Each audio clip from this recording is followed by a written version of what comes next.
There's only one company that ignites both the hearts of ambitious business graduates and a diverse collection of conspiracy theories. But maybe not much longer, because there's danger on the horizon for Blackrock. What is Blackrock and how do they own everything? Yeah, so Blackrock is an organization, it's a company publicly listed on NASDAQ that has tens of trillions of dollars of assets under management. Then they own majority share in most of the companies in America. Blackrock is a true giga chat among companies in the realm of finance, with 10 trillion US dollars in assets under management as of December 31st, 2023, and the best connections to politicians around the globe. It combines everything megalomaniacs deem important in life: money and power. Yet behind its facade at prime property 50 Hudson Yards in Midtown Manhattan, very nice for Sunset Zone 2 cardio by the way, lies a sinister truth. At the center of Blackrock's vast empire is its CEO, Larry Fink. His visionary decisions have propelled Blackrock to its current heights, and he might be the reason why Blackrock will soon fall.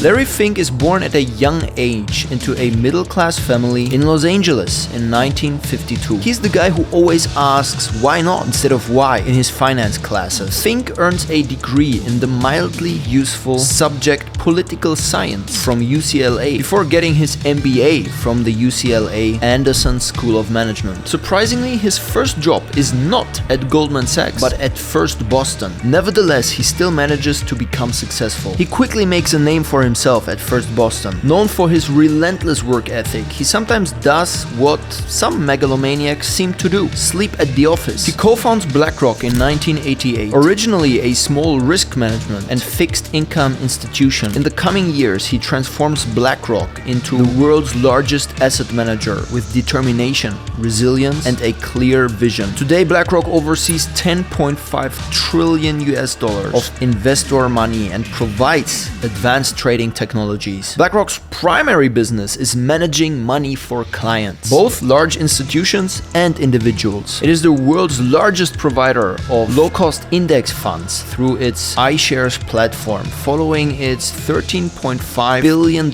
acquisition of Barclays Global Investors in 2009. Blackrock's technology platform, Aladdin, offers trading and risk measurement services to both Blackrock clients and competitors like Vanguard or State Street. It has been compared to a giant financial brain, whatever that is. Despite its size, Blackrock's assets represent only 4% of the roughly $200 trillion of global investable assets. This is something they keep repeating in order to combat all kinds of wild conspiracy theories about them having too much power and influence. And not only that, Blackrock believes it can continue to grow thanks to its diverse business mix. Its closest competitors, Vanguard and State Street, manage about $9 trillion and $4 trillion respectively. So Fink, he has served as an informal financial advisor to many governments, including the United States. For sure, he has also faced criticism from lawmakers on both sides, including, by the way, independent presidential candidate Robert F. Kennedy Jr. regarding Blackrock's politics and policies. For example, in his annual letter to CEOs, Larry Fink often urges them to focus on long-term value, whatever that means. And some people think that is too much influence for one single person. Since the beginning of 2023, Blackrock has added $365 billion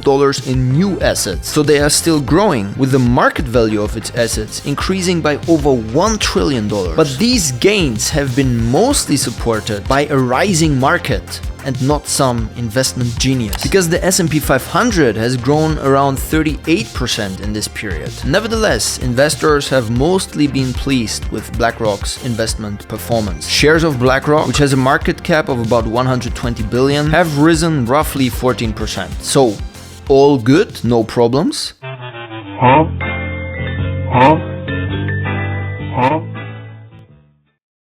Several state pension funds, mostly from states with Republican-controlled legislatures, have withdrawn money from BlackRock. The reason? Fink's advocacy for environmental, social, and governance goals, so ESG. So for example, in March, the Texas Permanent School Fund announced that it will withdraw $8.5 billion. But of course it takes more to take down Larry. He has swiftly distanced himself from the term ESG, and he noted at the 2023 conference that it has been weaponized by politicians. Since then, BlackRock has become more tactical in their messaging around ESG, adopting a more subdued approach. Some would criticize this as having no backbone, but ask yourself, would you speak up if it costs you hundreds of millions of dollars? Or would you do what most wealthy people do? Let the lower and middle class debate politics and focus on acquiring money and power instead. In January, BlackRock announced that it will be acquiring global infrastructure partners for approximately $12.5 billion,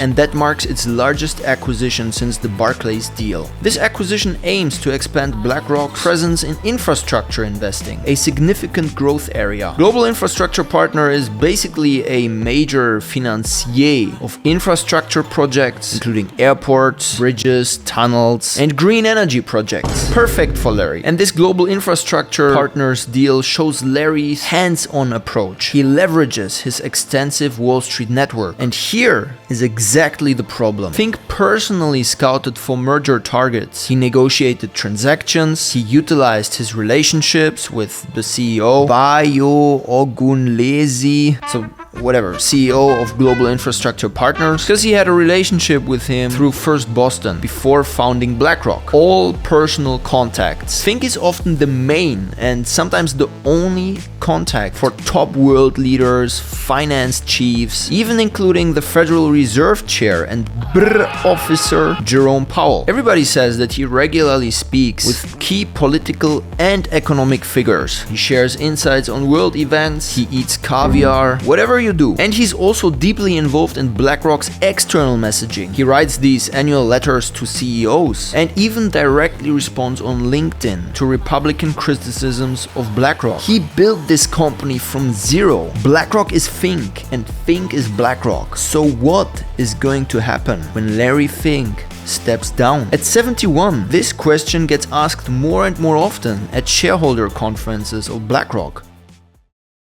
Larry Fink at 71 remains a force at BlackRock, but the question of who will succeed him looms large. This concern was front and center at BlackRock's recent shareholder meeting, and rightfully so. There's literally investment strategies aimed at investing in companies that are founder-led, because typically founder-led companies perform better than other companies. The founders have been there since day one. They are the OG silverbacks who built the empire. Investors not only pondered the company's future, but also the challenges of finding new assets to manage. Some shareholders are unsure about how much growth BlackRock has ahead of it. It is simply too massive. For example, some random Bank of America analyst called Craig Siegenthaler says that Fink's leadership is impressive, but also says that the Larry Fink question remains pivotal. BlackRock, for its part, emphasizes its commitment to grooming the next generation of leaders, as Fink himself even has hinted at stepping down in the coming years. He knows that succession is a problem. At last year's shareholder meeting, for example, he said, "BlackRock's board and I have no higher priority than developing the next generational leaders." But it doesn't seem to be that easy.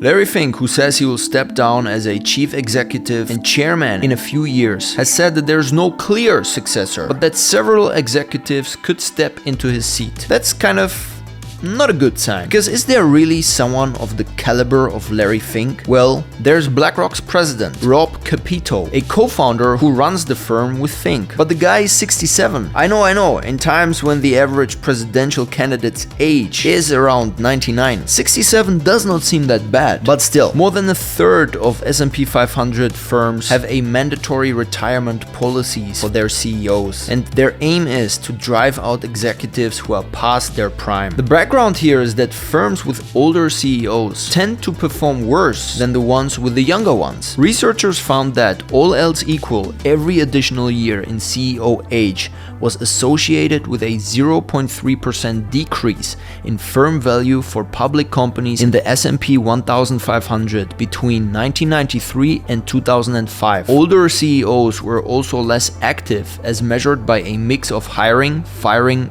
mergers, joint ventures, and more. Then there's Rob Goldstein. He's 50, so right at the peak of a male's development curve. And as a bonus, he doesn't age apparently, even though he's the only non-Asian in this picture. He launched Blackrock, an asset management joint venture in India, and leads Blackrock's strategy for generative AI. Above all, he had a key role in expanding Aladdin, Blackrock's huge trading brain that gets more intelligent by the day. And lastly, there's Mark Wheatman. He's not too old either. He's in charge of all commercial business for BlackRock and hosts a podcast and interview series about the transition to a low-carbon economy called The Real Leaders of Net Zero. That sounds super interesting. What?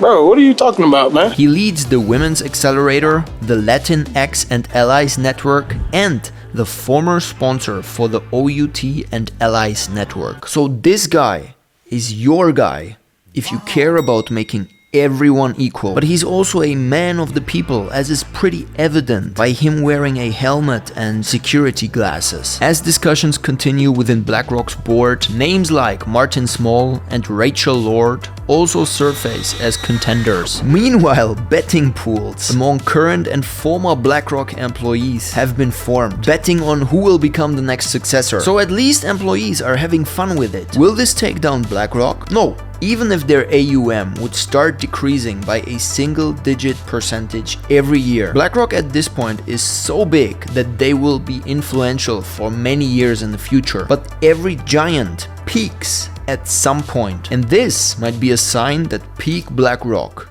is close.